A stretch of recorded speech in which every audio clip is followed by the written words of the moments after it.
Ya saudara, kasih Tuhan begitu besar untuk kita. Dia yang selalu menyertai kita setiap hari demi hari. Dan tak pernah terlepas pandangannya kepada kita satu detik pun tidak pernah. Mari sekarang kita mau bawa hati kita dengan sungguh-sungguh. Kita mau menyembah.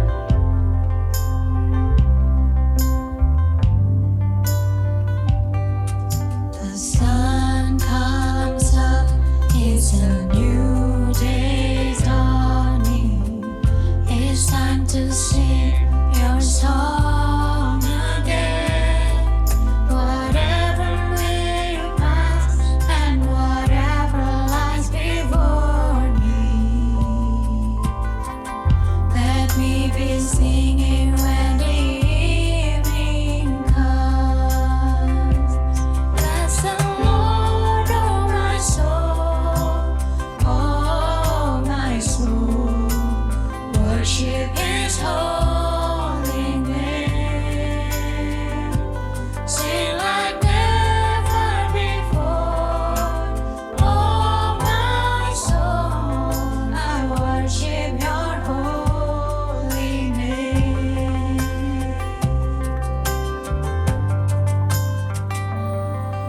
You're rich in love and you're slow to anger. Your name is great and Your heart is kind. For all Your goodness I will keep on singing. 10,000 reasons for my heart to find. Bless the Lord, oh my soul, worship His holy name. Sing like never before, oh my soul, I worship Your holy name. And on that day when my strength is failing, the end draws near and my time has come. Still my soul will sing Your praise unending. 10,000 years and then forevermore. Bless the Lord, oh my soul, worship His holy name. Sing like never before,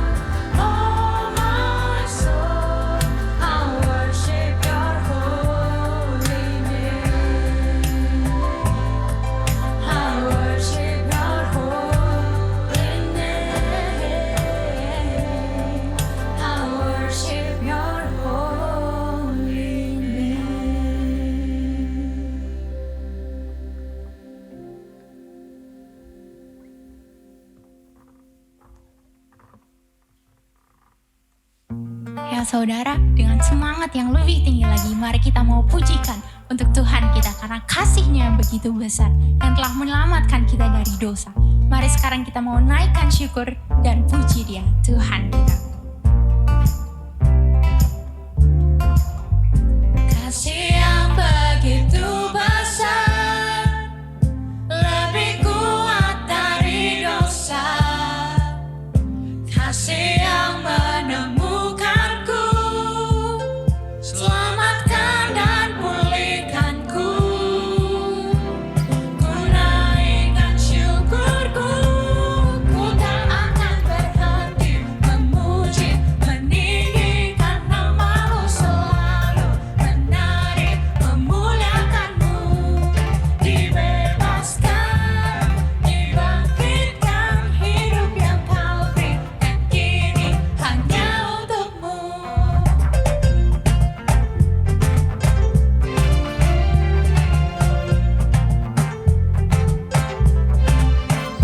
Kasih yang begitu besar, lebih kuat dari dosa.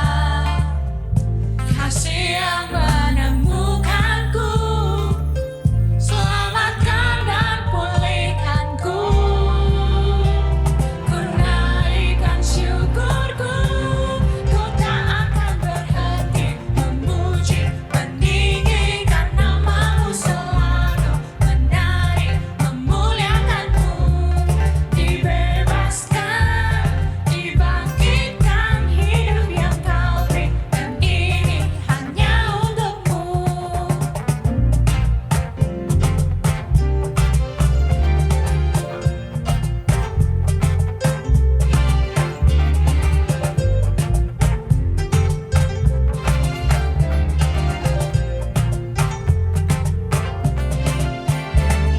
Ku naikkan syukurku, ku naikkan syukurku. Ku tak akan berhenti memuji, meninggikan nama-Mu selalu, menari, memuliakan-Mu. Dibebaskan, dibangkitkan, hidup yang Kau beri, dan kini hanya untuk-Mu. Takkan berhenti memuji, meninggikan selalu, menari, memuliakan-Mu. Dibebaskan, dibangkitkan, hidup yang Kau beri, dan kini hanya untuk-Mu. Hidup yang Kau beri, dan kini hanya untuk-Mu.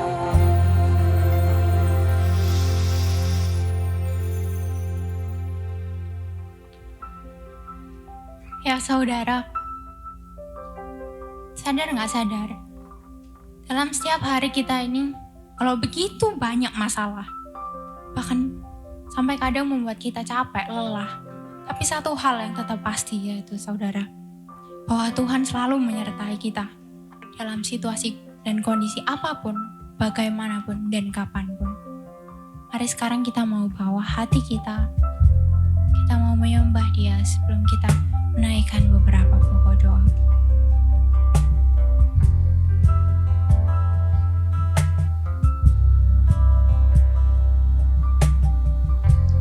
Dalam kesesakanku,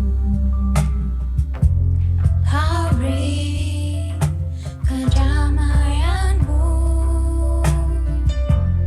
Dalam keraguan, ku temukan wajah-Mu.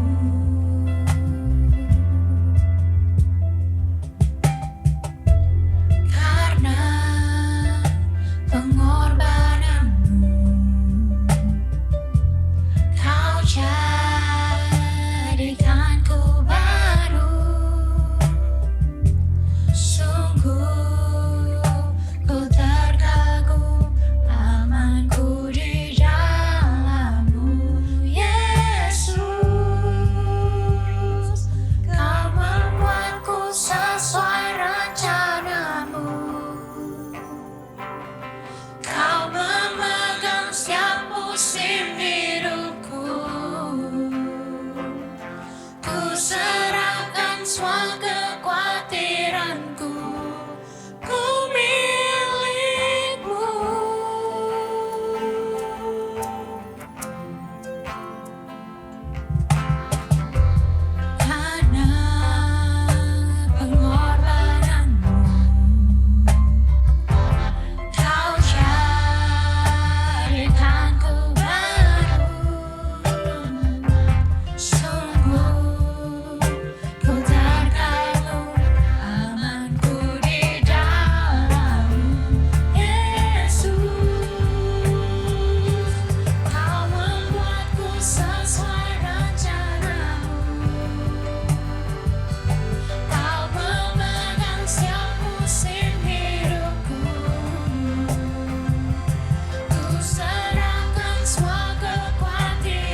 Tuhan, pada hari ini kami datang di hadapan-Mu ya Tuhan.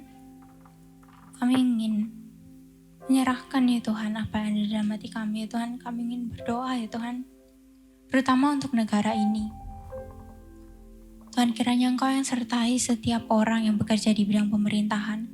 Engkau yang sertai mereka satu persatu. Engkau yang beri hikmat dan kebijaksanaan untuk mereka, untuk membangun negara ini agar lebih maju lagi ya Tuhan. Tuhan, kami juga percaya Tuhan Engkau yang sanggup. Karena Engkau yang punya kuasa ya Tuhan, Engkau sungguh maha kuasa. Engkau yang sanggup ya Tuhan membalikan keadaan apapun, segampang membalikan tangan Tuhan. Tuhan, dan kami percaya Tuhan, Engkau yang akan selalu menyertai kami dalam apapun segala kondisi pergumulan kami. Apapun itu, bagaimanapun itu, walau terasa berat sekali Tuhan untuk kami, Engkau yang tahu Tuhan apa yang kami butuhkan, apa yang kami perlukan, dan Engkau yang pasti akan menyanggupkan kami. Engkau yang akan memberi kami kekuatan, dan Engkau yang akan mencukupkan kami ya Tuhan. Engkau yang tahu apa semua kebutuhan kami. Engkau yang akan selalu menemani kami dalam segala situasi kehidupan kami. Tuhan, saat ini kami datang ke hadapan-Mu Tuhan, dan dengan penuh keyakinan Tuhan, kami percaya bahwa Engkau akan selalu menyertai kami. Tuhan, kiranya dalam segala kondisi dalam hidup kami ya Tuhan, biarlah kami tetap bisa hidup di dalam-Mu ya Tuhan. Biarlah kami bisa memuliakan nama-Mu. Biarlah kami tetap selalu menjaga nama-Mu, hidup kudus ya Tuhan untuk-Mu. Dan biarlah semakin hari dengan segala percobaan yang kami alami Tuhan, kami bisa semakin bertumbuh, iman kami bisa semakin besar. Kami bisa semakin dekat dengan-Mu ya Tuhan. Ya Bapa, terima kasih atas semua penyertaan-Mu ya Tuhan. Dan biarlah seluruh doa ini Engkau yang jawab sesuai dengan rancangan-Mu. Terima kasih ya Bapa. Hanya dalam nama-Mu kami serahkan doa ini. Amin.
Teman-teman, mari kita berdoa sebelum kita merenungkan bagian firman Tuhan. Bapa yang surga, terima kasih untuk saat ini di mana kami boleh memuji Tuhan, dan saat ini kami akan mendengarkan kebenaran firman Tuhan. Tuhan yang tolong setiap kami supaya kami boleh mengerti kebenaran firman Tuhan dan kami boleh belajar untuk melakukannya di dalam kehidupan kami. Berikan kami hati yang lembut untuk mendengar kebenaran-Mu. Terima kasih ya Tuhan. Hanya di dalam nama Tuhan Yesus kami sudah berdoa dan mengucap syukur. Amin. 5 Agustus 1984, 2 jam 24 menit 52 detik setelah pertandingan lari maraton wanita pertama dimulai, seorang bernama Joan Benoit berhasil menyelesaikan pertandingan. Namun sejarah bukan saja mencatat nama Joan Benoit, tetapi juga Gabriela Andersen Sies. Ia adalah seorang atlet lari dari Switzerland yang menyelesaikan pertandingan dalam urutan ke-37 dari 44 orang yang akhirnya berhasil menyelesaikan pertandingan. Ia masuk ke stadion dengan kondisi tubuh yang sudah lemah, dengan satu lengan yang sudah sangat lunglai. Ia sudah tidak dapat berlari karena ia melewatkan satu stasiun air terakhir. Petugas medis berusaha mendekati dirinya untuk memberikan pertolongan, tetapi dia berusaha menjauhi karena ia bisa didiskualifikasi. Ketika diwawancara, dia mengatakan, "Saya terus tetap berusaha untuk bergerak menuju garis akhir, karena saya tahu bahwa mungkin ini adalah kesempatan saya terakhir untuk saya bisa mengikuti sebuah perlombaan Olimpiade." Pesannya berlaku juga bagi kita, yaitu kita bukan saja bertanding dalam sebuah pertandingan maraton, tetapi kita bertanding dalam sebuah pertandingan iman. Kita bukan saja bertanding untuk sesuatu yang bersifat sementara, tetapi kita bertanding untuk sesuatu yang kekal. Bagaimana kita bisa terus berlari dan terus berlari sampai kepada akhirnya? Ibrani 12 ayat 14 mengatakan, "Berusahalah hidup damai dengan semua orang dan kejarlah kekudusan, sebab tanpa kekudusan tidak seorang pun dapat melihat Tuhan."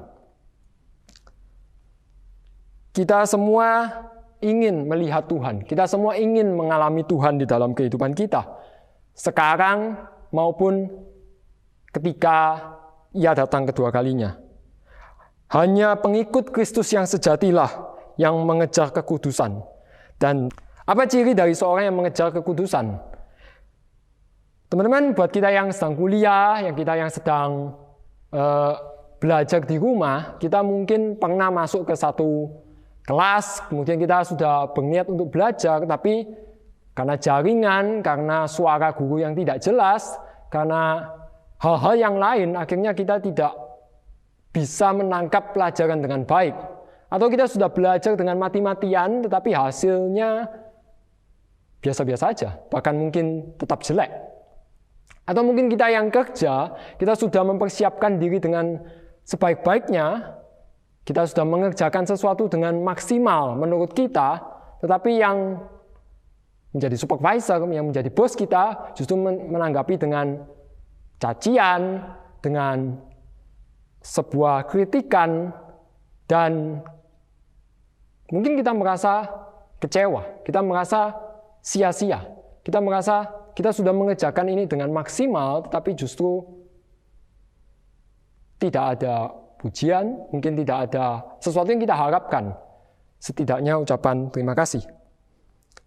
Mungkin ini juga yang ada di dalam pikiran orang di pendengar dari surat Ibrani. Mereka adalah orang-orang yang mungkin mengalami tekanan yang sulit. Mengapa? Karena mereka menjadi seorang Kristen. Mereka mengalami kesulitan yang begitu hebat dari pihak Yahudi. Agama Yahudi diterima oleh kerajaan Romawi, tapi orang Kristen dianggap dan sebagai pengacau, penyesat. Sehingga solusi yang mereka lakukan adalah berusaha untuk hidup seperti orang Yahudi. Hidup kembali kepada ajaran yang sebelumnya, jika mereka sebelumnya adalah seorang Yahudi. Atau mereka memutuskan kembali kepada ajaran atau pagan, jadi menyembah kepada dewa-dewa. Dan tentu saja ini akan sangat memudahkan hidup mereka karena mereka diterima oleh lingkungan, orang-orang Yahudi di sekitar mereka, maupun oleh Romawi. Mungkin kita berpikir bahwa wah ini adalah jalan yang bagus, ini adalah jalan yang benar karena ini jalan tengah. Hidup seperti orang Yahudi meskipun sebenarnya kita Kristen. Hidup seperti seorang Yahudi tetapi hatinya adalah iman Kristen. Namun penulis pasal 1 sampai 10 ayat 18 untuk mengatakan bahwa Kristus adalah yang terutama, yang mau mengembalikan superioritas Yesus Kristus. Beberapa minggu yang lalu kita sudah mendengar penyampaian dari Ibrani mengenai Yesus yang adalah imam besar. Yesus yang adalah korban agar manusia dapat dibenarkan di hadapan Allah. Nah, kalau orang bisa benar di hadapan Allah melalui korban-korban, maka mengapa Yesus harus datang? Mengapa Yesus harus mati di atas kayu salib? Jika demikian, tentu ini adalah sesuatu yang berlebihan. Mengapa anak Allah harus datang ke dunia untuk mati di salib? Dan tentu jawabannya ini tidak sia-sia. Ini bukan suatu hal yang tidak berguna, tetapi ini memang ada sesuatu yang penting. Ini adalah suatu hal yang sangat mempunyai dampak bagi kita. Tapi kita seringkali menyanyiakannya. Kita seringkali melihatnya sebagai suatu hal yang tidak memiliki dampak bagi hidup kita.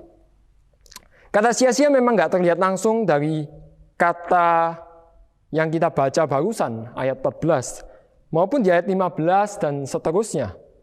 Tapi ketika kita melihat dari akar kata menjauhkan, ayat 15 mengatakan, jangan ada seorang pun yang menjauhkan diri. Kata menjauhkan ini lebih memperlihatkan kata menyanyiakan. Akar katanya berasal dari kata hustereo yang artinya kehabisan, tetapi ini juga suatu hal yang aktif. Sehingga seakan-akan itu suatu yang terus-terus digunakan atau dihabis-habiskan sehingga akhirnya sungguh-sungguh kehabisan. Di ayat ini yang dikurangi atau yang terus-terus digunakan adalah kasih karunia Allah. Di Ibrani 4 ayat 1 dikatakan, diterjemahkan menjadi kata ketinggalan. Isinya adalah ketinggalan untuk masuk ke tempat perhentian meskipun janji Tuhan tetap berlaku. Jadi yang menghabiskan kasih karunia ini dapat berakibat kepada tidak masuk ke dalam suatu tempat perhentian. Teman-teman, ini bukan bicara tentang keselamatan yang bisa hilang. Keselamatan tidak bisa hilang. Itu jelas dikatakan di Yohanes 10 ayat 28. Tetapi kita bisa memboroskan atau terus mengurangi kasih karunia sampai kita merasa kita tidak lagi mengalami kasih karunia itu. New Living Translation memberikan satu terjemahan yang bagus untuk ayat pasal 4 ayat 1, yaitu fail to experience it. Gagal untuk merasakan, untuk mengalami kasih karunia itu. Kasih karunia diberikan supaya kita mengalami Allah. Kasih karunia diberikan supaya kita bisa mengenal Dia dan hidup dalam kekudusan. Tetapi kita sebaliknya justru menggunakan kasih karunia kita yang membuat kita akhirnya malah tidak mengalami Allah. Kita mungkin mencampur aduk kebenaran firman Tuhan dengan kebenaran yang kita anggap benar. Atau kita mencampur aduk kebenaran, kasih karunia itu dengan usaha-usaha kita untuk menyelamatkan diri kita sendiri. Teman-teman, ini adalah suatu hal yang menyesatkan. Kasih karunia Allah tidak bergantung pada manusia. Kasih karunia Allah sepenuhnya bergantung kepada Allah. Karena kasih karunia kamu diselamatkan oleh iman, itu bukan hasil usahamu, tetapi itu pemberian Allah. Gereja Tuhan yang benar tidak akan menyia-nyiakan kasih karunia. Jangan sampai kita tertinggal untuk menerima janjinya yang pasti. Kita akan mengalami pengudusan. Dan itu berarti pasti kita akan melihat Allah. Bagian kita adalah jangan kita terus menyia-nyiakan keselamatan tetapi menghidupinya. Teman-teman, berita yang baik adalah tahun ini vaksin ditemukan. Mungkin ada beberapa yang sudah vaksin, kita bersyukur sudah boleh ada vaksin yang ditemukan. Tapi mungkin bagi kita akan aneh jika ada seseorang yang akhirnya sudah divaksin, kemudian datang ke sebuah rumah sakit, melepas masker, berbicara dengan seorang pasien yang menderita COVID. Tentu saja ini hal yang aneh, yang menurut kita nggak mungkin lah ada orang yang demikian. Tetapi mungkin kita bisa akhirnya setelah vaksin kita dapatkan, kita justru tidak mengikuti protokol. Kita justru hidup dengan lebih bebas dan tidak melakukan bagian kita. Apa bagian kita? Yaitu kita menjaga dan tetap menggunakan masker, tidak terus-terus berkeliaran, dan sebagainya. Tujuan dari ditemukan vaksin adalah sesuatu hal yang baik. Tetapi itu bisa jadi hal yang buruk ketika akhirnya itu justru mematikan atau membuat kita terkena COVID. Tujuannya adalah menyelamatkan, tetapi kemudian mematikan. Itulah yang dapat kita lakukan dengan keselamatan. Kita bisa menyia-nyiakan keselamatan. Tapi memang dalam hal keselamatan kita percaya bahwa Allah tahu apa yang Dia lakukan dengan tepat. Sehingga tidak mungkin menjadi hal yang sia-sia. Dan itulah sesuatu yang terbaik. Rencananya tidak bisa digagalkan dan hasilnya sudah terjamin. Lalu bagaimana? Apa yang bisa kita lakukan dengan kehidupan kita? Mungkin kita yang sudah 1 tahun ibadah di rumah, kita sudah mulai mengalami kejenuhan.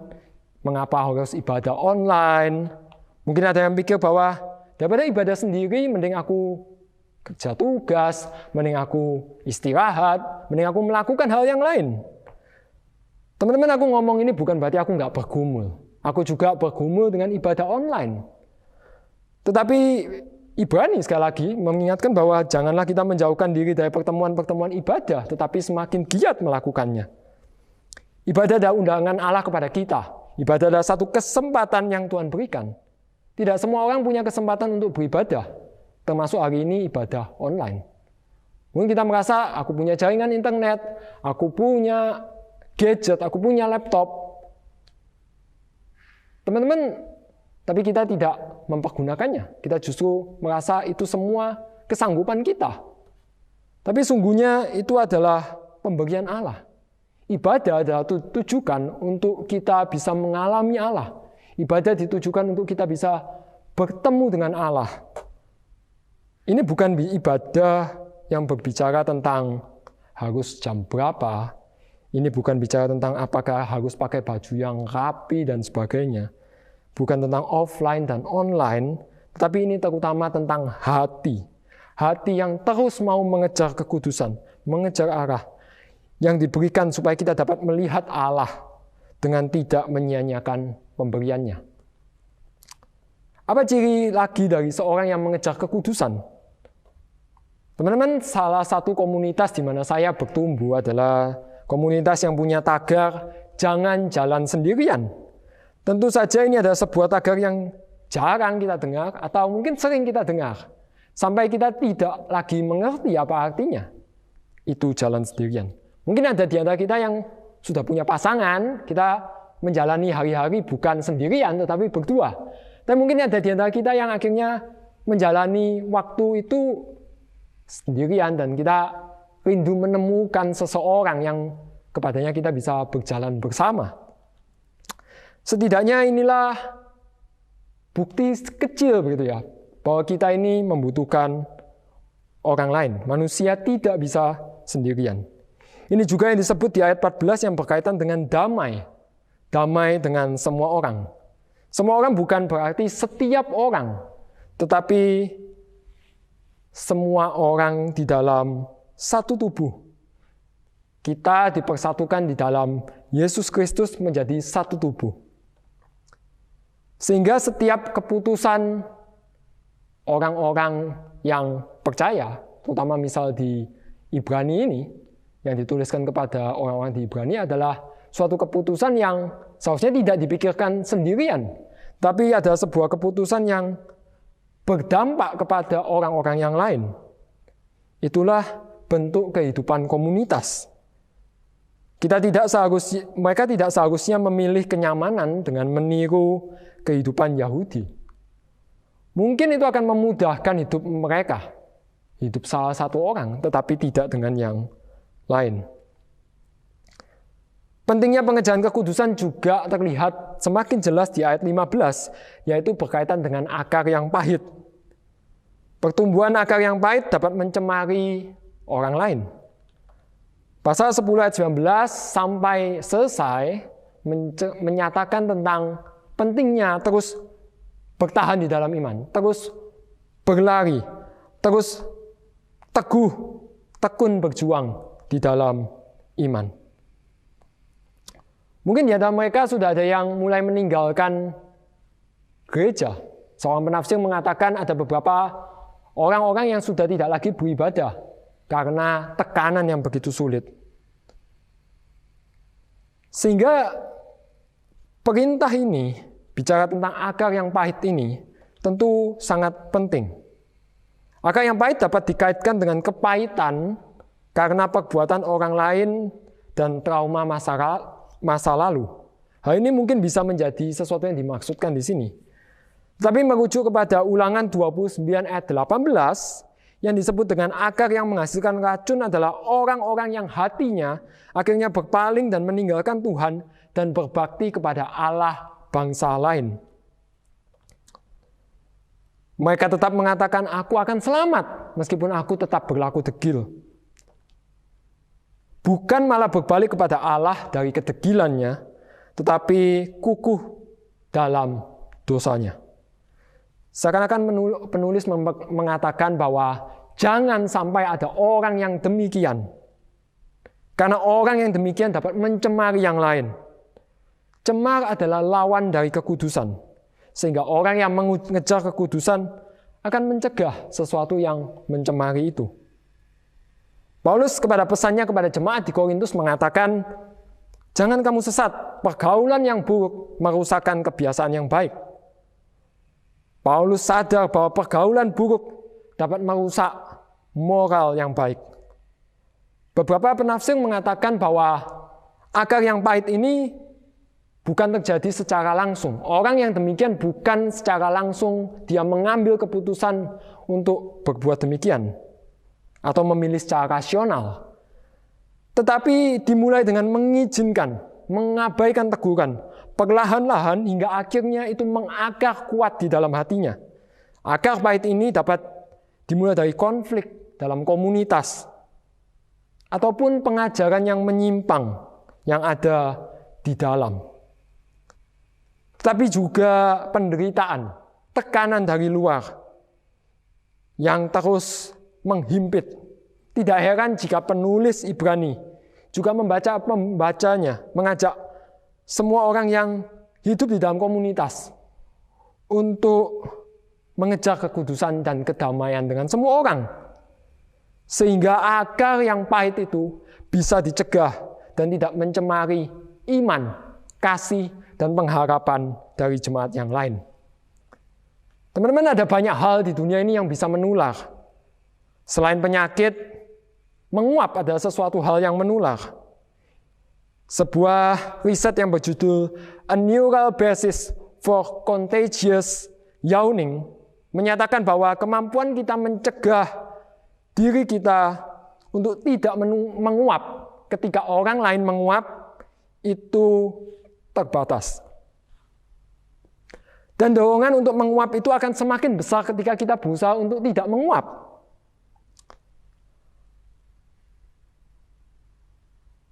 Hal ini menarik teman-teman, karena secara natural manusia punya kecenderungan untuk menularkan sesuatu. Jika demikian, apa yang kita tularkan dengan komunitas kita? Apa yang kita tularkan dengan sekitar kita? Itu akan sangat penting. Ketika kita hanya memikirkan diri kita sendiri, lingkungan kita akan berlaku yang sama. Begitu juga dengan sikap kita yang hanya peduli pada diri kita sendiri. Akhirnya kita tidak sadar bahwa diri kita pun menyebabkan penularan. Gereja adalah tubuh Kristus. Kita dipanggil bukan untuk menjadi satu individu saja, tetapi sebagai satu tubuh. Gereja, meskipun demikian, bukan berisi orang yang sempurna. Gereja bukan berisi orang-orang yang tidak lagi berdosa, tetapi gereja adalah kumpulan orang berdosa, tetapi yang sudah melihat dan mengalami kasih Allah di dalam hidupnya. Orang demikian akan terus menjalani proses pengudusan. Kegagalan, kejatuhannya itu dapat mempengaruhi orang lain. Karena itu penting untuk kita terus menjaga dan berjalan bersama. Mengapa? Karena kegagalan dan kejatuhan itu bisa ditolong secepatnya. Bahkan mungkin dicegah. Kita yang tersesat bisa segera dibawa kembali ke dalam komunitas. Kita bisa berjalan ke arah yang salah tanpa pernah tahu bahwa kita bertentangan dengan firman Tuhan. Yang dapat kita lakukan hari ini adalah melihat orang-orang di dalam gereja, di dalam komunitas kita, sebagai tubuh kita. Dengan demikian ketika kita mengalami kesulitan, kita mencari pertolongan. Dan pertolongan itu kepada sesama anggota tubuh Kristus.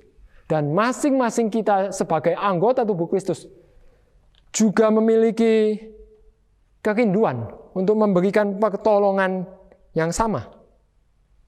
Jadi kita bisa menghidupi tagar jangan jalan sendiri. Melalui grup kelompok kecil, melalui komunitas di gereja, sehingga tidak ada seseorang yang akhirnya menjadi akar pahit, yang akhirnya bisa mencemari yang lain. Memang gereja bukan ada supaya setiap orang berjalan sendiri, tetapi untuk berjalan bersama, mengalami Allah. Apalagi ciri dari seorang yang mengejar kekudusan. Di bagian yang terakhir, kita melihat bahwa ada kisah tentang Esau. Teman-teman, kekudusan itu kita selalu identikan dengan boleh atau tidak boleh. Apakah orang Kristen boleh merokok? Apakah orang Kristen boleh bertato? Apakah orang Kristen boleh ke diskotik atau minum bir? Dan pertanyaan-pertanyaan yang lain yang berkaitan dengan boleh dan tidak boleh. Apakah memang kekudusan hanya berbicara tentang boleh dan tidak boleh? Dan bahkan mungkin seringkali pertanyaan kita itu mengindikasikan keinginan kita. Mungkin kalau itu boleh, aku mau coba. Orang Kristen waktu itu punya alasan untuk mencampur aduk pemahaman mereka, yaitu praktik Yahudi dengan kekristenan. Dan keputusan kembali kepada ajaran yang lama itu ada suatu keputusan yang sangat memudahkan dan memberikan kenyamanan, bahkan kerelevanan dengan kehidupan mereka. Tetapi tanpa menempatkan Kristus di pusat kehidupan mereka, bagi penulis Ibrani, campuran tersebut bukanlah iman Kristen sama sekali. Itu adalah sebuah bentuk penyangkalan iman. Disebutkan di sini di ayat 15, supaya jangan ada seorang pun menjauhkan diri dari kasih karunia. Dan ayat 16, janganlah ada orang yang menjadi cabul atau yang mempunyai nafsu yang rendah seperti Esau. Kata nafsu yang rendah itu adalah dari kata bebelos, yang artinya adalah penyembahan atau pemujaan pada sesuatu yang seharusnya sakral, tetapi kemudian direndahkan. Sedangkan kata cabul atau porno atau pornos yang berarti adalah menjual diri, menggunakan sesuatu yang dimiliki dengan cara yang tidak tepat demi keuntungan sesaat. Jadi kita bisa melihat ini ada dua hal yang saling berkaitan. Yang satu melihat sesuatu yang sakral direndahkan, sedangkan sesuatu yang netral, sesuatu yang seharusnya baik, tetapi digunakan dengan cara yang tidak tepat. Esau dengan pikiran dan nafsu yang rendah lebih memilih untuk membuang hak kesulungannya daripada menerimanya. Hak kesulungan adalah suatu berkat yang mungkin tidak terlihat sekarang, terlihat saat itu. Tetapi dia memilih sesuatu yang terlihat dan memuaskan sekarang. Penulis melanjutkan bahwa Esau akhirnya menyadari betapa berharganya hak kesulungan. Ia mau berkat itu, namun ia ditolak. Allah bukan tidak membiarkan Esau bertobat. Allah hanya mengizinkan Esau memperoleh akibat dari perbuatannya yang merendahkan hak kesulungan. Ia perlu bertobat, tetapi ia tidak bertobat. Ia hanya menyesali dengan mencucurkan air mata, namun tidak menyadari kesalahannya. Ia telah menyembah berhala, yaitu kepuasan perutnya, lebih daripada pemberian Tuhan.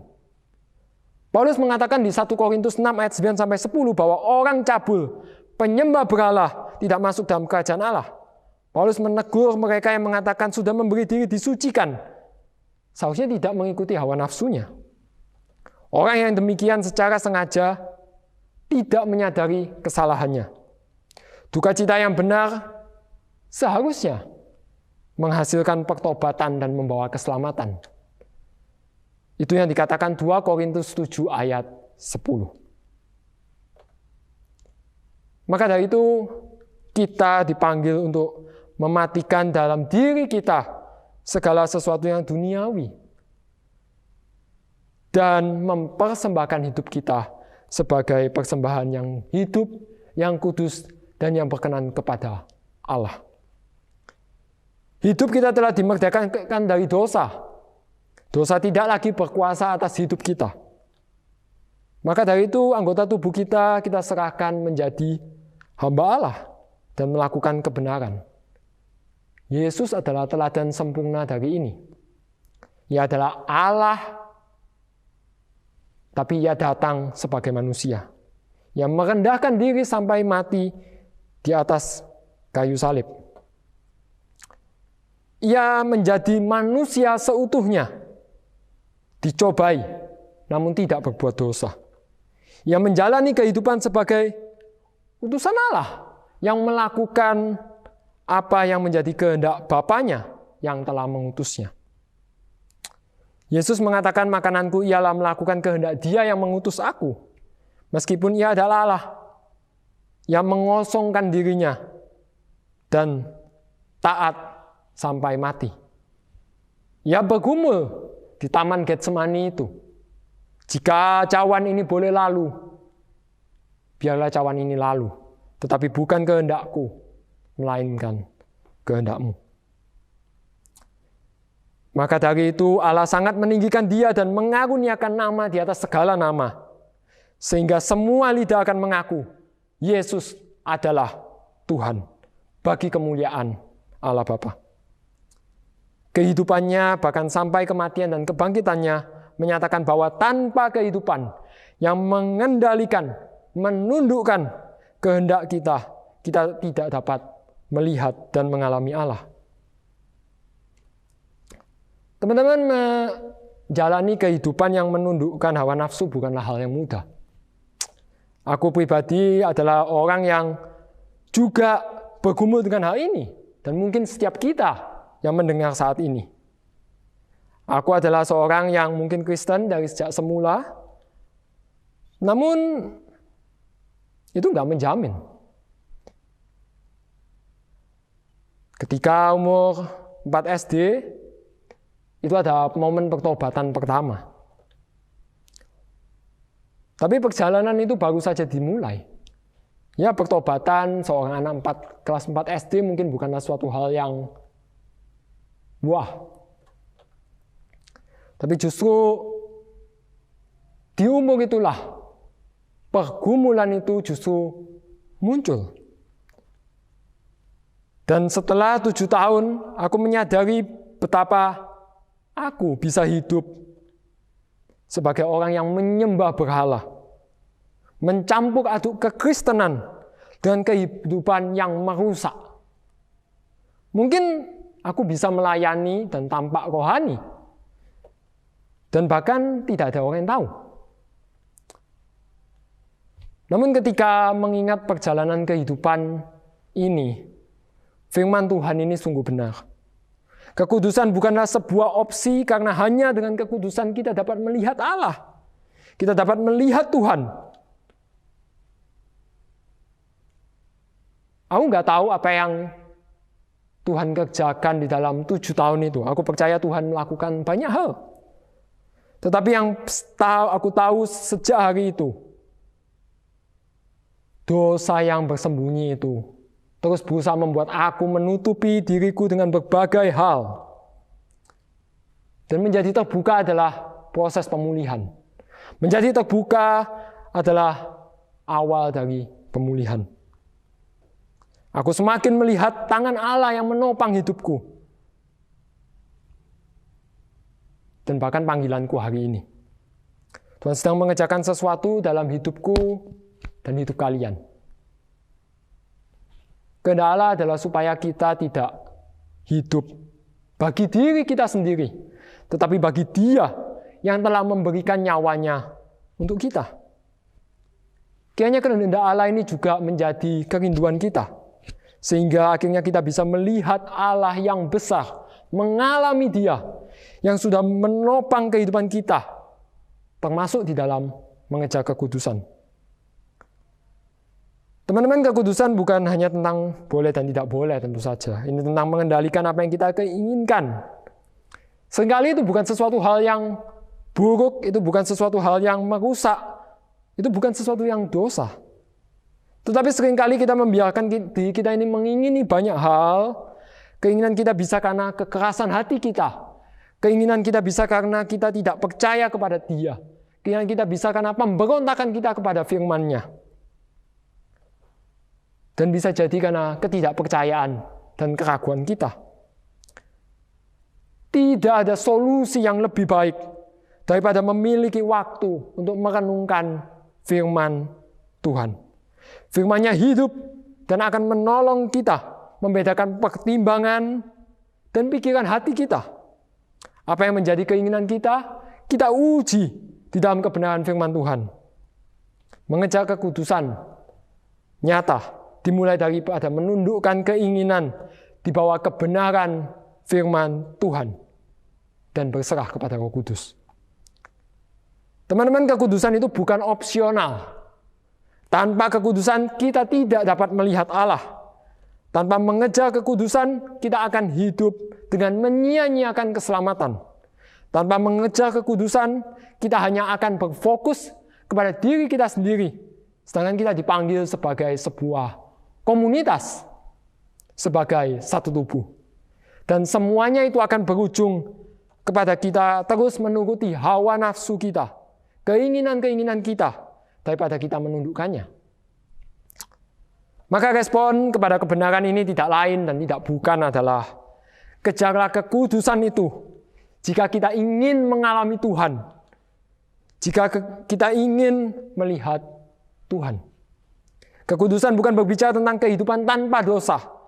Namun kita terus ada di tengah dunia berdosa. Kita tetap berbuat dosa.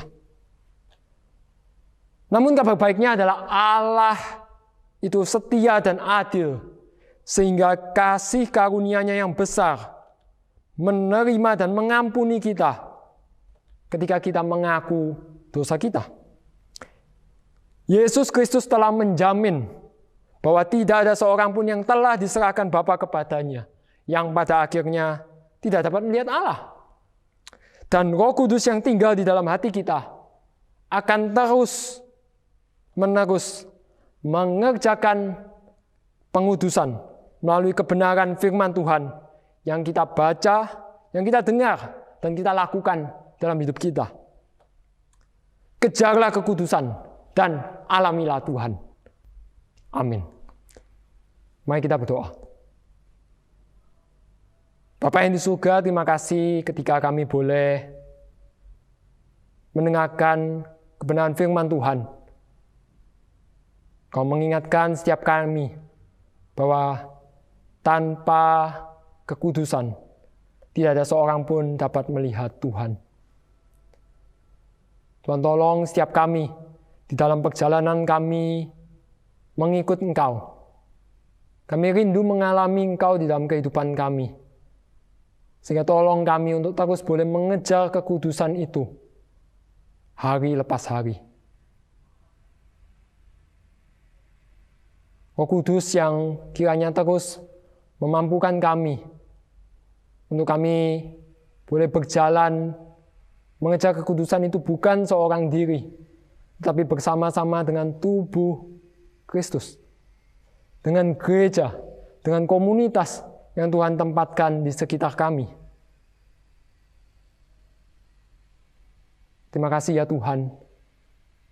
Kami sungguh bersyukur untuk firman Tuhan hari ini. Dan ajak kami untuk melakukannya. Di dalam nama Tuhan Yesus kami sudah berdoa dan mengucap syukur. Amin. Ya saudara, dengan bangkit berdiri dan dengan segenap hati kita, mari kita ikrarkan pengakuan iman rasuli. Pengakuan iman rasuli. Aku percaya kepada Allah, Bapa yang Maha Kuasa, Khalik langit dan bumi, dan kepada Yesus Kristus anaknya yang tunggal, Tuhan kita, yang dikandung dari Roh Kudus, lahir dari anak darah Maria, yang menderita sengsara di bawah pemerintahan Pontius Pilatus, disalibkan, mati, dan dikuburkan, turun ke dalam kerajaan maut. Pada hari yang ketiga, bangkit pula dari antara orang mati. Naik ke surga, duduk di sebelah kanan Allah Bapa yang Maha Kuasa. Dan dari sana yang akan datang untuk menghakimi orang yang hidup dan yang mati. Aku percaya pada Roh Kudus, gereja yang kudus dan am, persekutuan orang kudus, pengampunan dosa, kebangkitan tubuh, dan hidup yang kekal. Amin. Teman-teman, di akhir ibadah ini kita mau bangkit berdiri, kita mau berdoa bersama.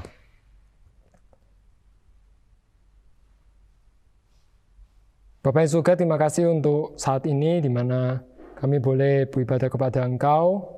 Terima kasih untuk setiap anugerah Tuhan di dalam kehidupan kami. Kami bersyukur untuk teman-teman yang boleh melayani. Kami bersyukur untuk kami yang boleh mengikuti ibadah ini ya Tuhan. Kami saat ini memohonkan berkat daripada Tuhan. Kiranya Tuhan yang penuh kasih itu memberikan kami satu hati yang terus boleh menjalankan kebenaran firman Tuhan di dalam kehidupan kami. Kami terus boleh melihat kepada Yesus Kristus sebagai teladan kehidupan setiap kami. Dan kami boleh berjalan di dalam terang pimpinan Roh Kudus untuk hidup setia kepada firman Tuhan. Amin. Silakan duduk, ibadah kita selesai. Tuhan Yesus memberkati.